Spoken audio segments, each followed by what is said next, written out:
ما جهاد با انگلیس بردیم، جهاد با روس بردیم، با امریکا را بردیم، اما یک جهاد بزرگ مانده.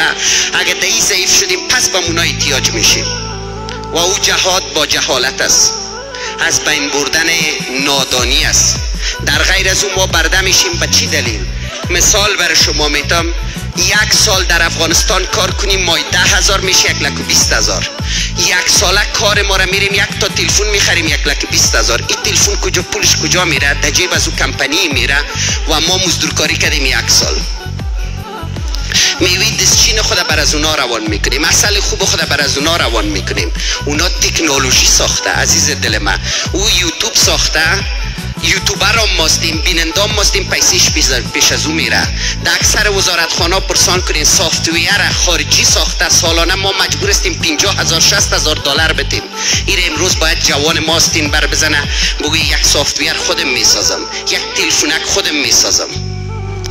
این بسیار مهم است. اگر میخوایم ما در مسیر زندگی هرگز نمیافتد بچه، با چراغ دین و دانشگر بشر همراه شد. هر مسلمان با دو چراغ باید مجهز باشد، چراغ دین، چراغ دانش عصری.